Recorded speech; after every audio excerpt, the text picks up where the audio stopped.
Hello दोस्तों, स्वागत है आप लोग हमारे चैनल कार्टून फ्लिक्स में। पहली बात तो सॉरी, मुझे सर्दी जुकाम हो गया था इसलिए वीडियो थोड़ा लेट है। और दूसरी बात दोस्तों, क्या आप लोग को पता है कि वंडर वुमन के पास कुछ ऐसे मैजिकल पावर्स हैं जो अच्छे अच्छे कैरेक्टर्स की बैंड बजा सकती है। यकीन नहीं होता है ना? पता है। और क्या आपको ये पता है कि वंडर वुमन मुर्दों को भी जिंदा कर सकती है? और जैसे हल्क की पावर उसके एंगर के साथ बढ़ती रहती है, वैसे ही वंडर वुमन की माइंड पावर यानी मन की इच्छा शक्ति इतनी बढ़ती है, उसकी पावर्स की लिमिटेशंस भी बढ़ती रहती है। हाँ, आप में से ज्यादातर लोगों को इन सब के बारे में पता नहीं होगा और कुछ कुछ को तो यकीन भी नहीं होगा। और इसलिए इस वीडियो में आज हम लोग बात करेंगे वंडर वुमन के कुछ ऐसे खास छुपी हुई ताकतों के बारे में जो वंडर वुमन के पास है तो मगर हमें आसानी से दिखती नहीं और कभी कभी हम उनको नोटिस भी नहीं करते। सो ज्यादा ना पका के बिना किसी हिचकिचाहट के शुरू करते हैं आज की video.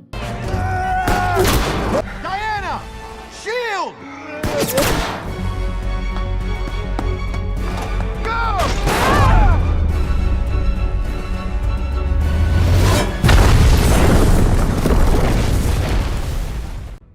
Number 1, absorbing power from earth and nature. दोस्तों, अगर आप लोगों को ऐसा लगता है कि गोकू अकेला ऐसा सुपर हीरो है जो बहुत बड़ी मुसीबत आने पे या एक स्पीड बम बनाने के लिए प्लेनेट, नेचर और दूसरे लिविंग बीइंग से पावर एब्जॉर्ब कर सकता है, उनकी देन की हुई पावर को लेके अपने आप को स्ट्रॉन्ग बना सकता है, तो आप गलत हो। क्योंकि ऐसी कुछ एबिलिटी वंडर वुमन के पास भी है और कोई छोटी लेवल पे नहीं, काफी तगड़ी लेवल पे। आप लोगों ने ये नोटिस जरूर किया होगा कि स्ट्रॉन्ग होने के साथ साथ वंडर वुमन के घाव, उसके चोटें भी बहुत जल्दी भरते हैं, मगर उसकी हीलिंग फैक्टर सिर्फ फास्ट ही नहीं है, वो इतनी तगड़ी लेवल पे प्लेनेट अर्थ और नेचर के लाइफ फोर्स को एज ए एनर्जी अपने अंदर खींच सकती है कि उससे वो अपने आप को रिजेनरेट भी कर सकती है। और मैं मजाक बिल्कुल नहीं कर रहा। जैसे अपने गोकू को ड्रैगन बॉल जी में कमजोर पड़ते वक्त करते देखा होगा और जैसे सुपरमैन को सन से एनर्जी खींच के हील होते देखा होगा, वैसे वंडर वुमन के साथ प्लेनेट अर्थ का एक स्पेशल रिलेशन है। वंडर वुमन प्लेनेट अर्थ के लाइफ फोर्सेस को शैतानों के विनाश करने वाली एनर्जी में तब्दील करके अपने अंदर समा सकती है और उनको एब्जॉर्ब करके अपनी स्ट्रेंथ, हीलिंग और सारी ताकतों को बढ़ा सकती है। जो एबिलिटी उसको दी थी हेडिस की बहन द गॉडेस ऑफ हार्वेस्ट डिमिटर ने। जब वंडर वुमन के साथ गॉडेस ऑफ हार्वेस्ट डिमिटर की मुलाकात हुई थी,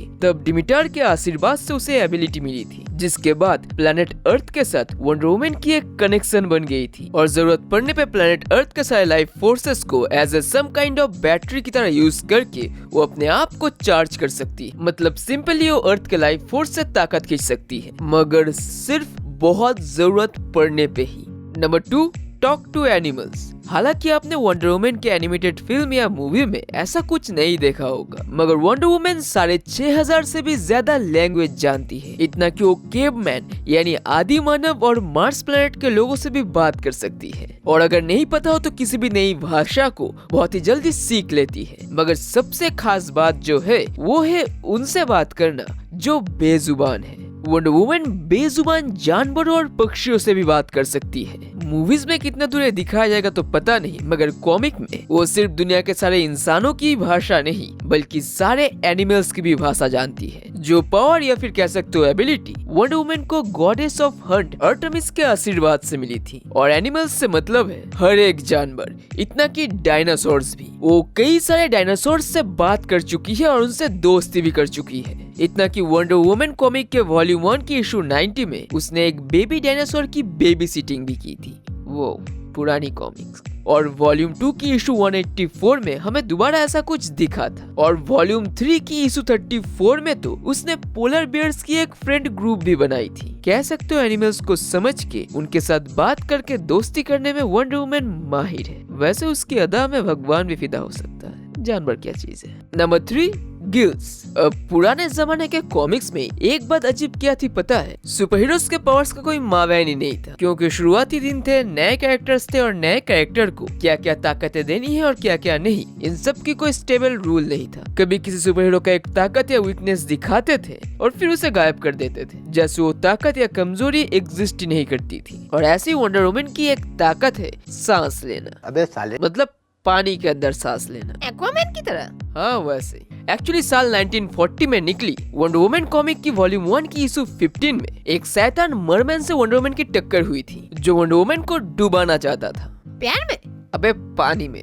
मगर अचानक से पता चला कि ओ भाई साहब, वंडर वुमन के कानों के पीछे गिल्स है, और सिर्फ वंडर वुमन के ही नहीं बल्कि हर एक अमेज़ोनियंस के, जिससे कि वो पानी के अंदर सांस ले सकते हैं, जो हमने कभी देखा भी नहीं है। मगर ये नेचुरल नहीं है। इन गिल्स को एक थेमिस्क्रियन साइंटिस्ट अमेज़ोनियंस के कानों के नीचे इम्प्लांट करती है, जिससे कि अमेज़ोनियंस पानी के अंदर भी लड़ सके, और यही वजह है कि अमेज़ोनियंस पानी के अंदर लंबी डिस्टेंस कवर कर सकते हैं, तैर सकते हैं। Next, telepathy. अब ये भी वंडर वुमन की एक ऐसी ताकत में से एक है जिसको लेके भी काफी ऊपर नीच हुई है। कभी इस ताकत के पीछे एक आर्टिफैक्ट को दिखाया जाता था, तो कभी इसे वंडर वुमन की खुद की ताकत बताई जाती थी, और पहली बार इस एबिलिटी को देखा गया था गोल्डन एज में, सेंसेशन कॉमिक के इशू 3 में, जब वंडर वुमन को अपनी खुद की टाइटल की कॉमिक मिली भी नहीं थी। तब वंडर वुमन के पास मेंटल रेडियो नाम की एक आर्टिफैक्ट थी, जिसके जरिए वो थेमिस्क्रिया में रहने वाली अपनी दोस्तों और परिवार से टेलीपैथिकली कांटेक्ट कर सकती थी। मगर फिर वंडर वुमन टाइटल के कॉमिक के वॉल्यूम 2 की इशू 105 में मेंटल रेडियो नाम की इस आर्टिफैक्ट को हटा दिया गया, और सारे के सारे अमेज़ोनियंस को टेलीपैथी की एक लिमिटेड पावर दी गई। दिखाया गया कि सिर्फ वंडर वुमन ही नहीं बल्कि सारे अमेज़ोनियंस के पास एक लिमिटेड अमाउंट की टेलीपैथिकल पावर है, जिसके जरिए वो एक दूसरे के साथ कांटेक्ट कर सकती है। मगर इस ताकत को प्राप्त करने के लिए अमेज़ोनियंस को काफी कड़ी ट्रेनिंग लेनी पड़ती है, उसके बाद जाके उनके पास टेलीपैथिक एबिलिटी आती है।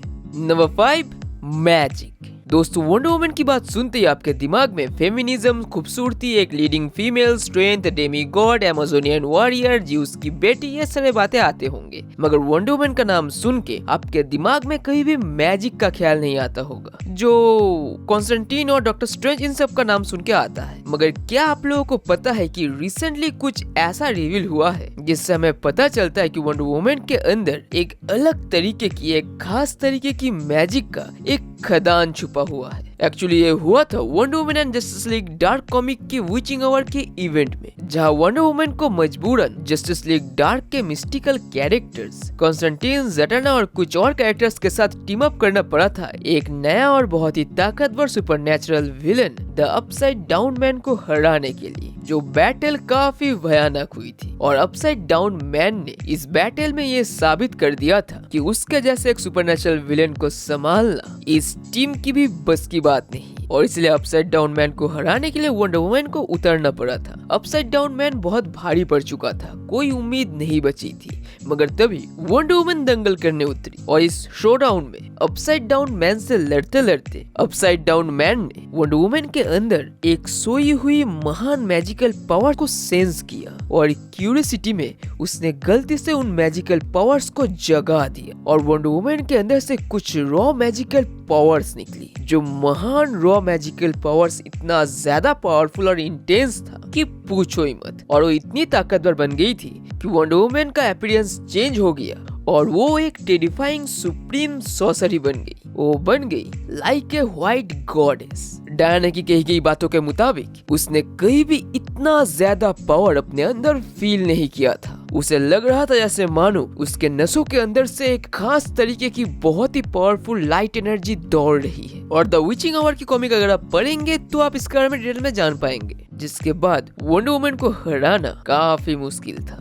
Number 6, astral projection. हाँ, वैसे एस्ट्रल प्रोजेक्शन जैसे आपने डॉक्टर स्ट्रेंज को डॉक्टर स्ट्रेंज मूवी में करते हुए और एंड गेम में हल्क के साथ होते हुए देखा था, और काफी और मैजिकल मिस्टिकल कैरेक्टर्स भी कॉमिक्स में या एनिमेटेड सीरीज में ऐसा कर सकते हैं। मगर एक्चुअली एक समय ऐसा भी था जब वंडर वुमन भी ये कर सकती थी। कह सकते हो गोल्डन एज के करीब वंडर वुमन ने एक बार स्टीव ट्रेवर से कम्युनिकेट करने के लिए और एक बार हेल से गॉडेस आर्टेमिस को बचा के वापस लाने के लिए एटा कैंडी के साथ मिलके अपनी एस्ट्रल प्रोजेक्शन की ताकतों का इस्तेमाल किया था। मगर अभी एक्चुअल में वंडर वुमन के पास ये एस्ट्रल प्रोजेक्शन की पावर है या नहीं, ये क्लियरली कहा नहीं जा सकता, क्योंकि इस पावर को लेके कॉमिक के दुनिया में काफी तर्क वितर्क भी है। नंबर 7, दोस्तों आपने कई बार नोटिस किया होगा कि वंडर वुमन अगर किसी मिलिट्री पर्सन, आर्मी या सोल्जर को कुछ करने को कहती है, कुछ ऑर्डर देती है या कमांड करती है, तो मिलिट्री पर्सन या सोल्जर वंडर वुमन का ऑर्डर लेता है। अब आपको लगता हो कि वंडर वुमन एक सुपर हीरो है, एक वॉरियर है, ऊपर से एक प्रिंसेस है, और ऊपर से उसके साथ आर्मी की एक हिस्ट्री है, इसलिए शायद सभी सम्मान दे के उसकी ऑर्डर मानते हैं, और उसके भी ऊपर से वो खूबसूरत भी है। सोल्जर्स का दिल तो पिघल ही जाता होगा। अब ये एक रीजन हो सकता है, मगर एक्चुअल रीजन कुछ और है। एक्चुअली वंडर वुमन के पास एक खास एबिलिटी है, उसके पास एक खास ताकत है सोल्जर्स को मैनिपुलेट करने की, और ये एडिशनल फ्री पावर या एबिलिटी वंडर वुमन को ग्रीक गॉडेस डिमीटर के आशीर्वाद से मिली थी। सभी आशीर्वाद ही देते रहते हैं क्या इसको? वैसे सारे ग्रीक गॉड्स अगर आपके चाचा चाची हो तो भाई सोल्जर्स का तो पता नहीं, मगर इसकी एक स्मेल में तो मैं जान देने के लिए भी तैयार हूँ। हाय मर जावा गुड़ खा के। तो मर जाना, कंपटीशन कम होगा। अब आप लोग सोच रहे होंगे कि मुर्दों को जिंदा करने वाली ताकत, माइंड पावर, ये सब एबिलिटीज कहाँ है? दोस्तों सिर्फ ये दोनों ताकतें ही नहीं, बल्कि डायमेंशन टेलीपोर्टेशन से लेके कुछ और भी हिडन पावर्स वंडर वुमन के पास है। मगर बाकी सारे हिडन पावर्स हम लोग जानेंगे नेक्स्ट वीडियो में, यानी पार्ट 2 में, जिसके ऊपर काम अभी चल रहा है और 1-2 दिन बाद अपलोड होगी। और आप लोग पार्ट 2 के लिए कितने एक्साइटेड है वो इस वीडियो को लाइक करके जरूर बताइएगा। और तब तक के लिए स्टे ट्यून्ड, स्टे सेफ, अपने फैमिली का ख्याल रखिए और दूसरों के अच्छे काम में मदद कीजिए, because you are freaking superhero. Que onda su chacho arriba, las manos, caballo moreno, penetra tu barrio, enseñó a rolacero rock, back frente, chacho arriba, las manos, caballo moreno, penetra tu barrio, enseñó a rolacero rock.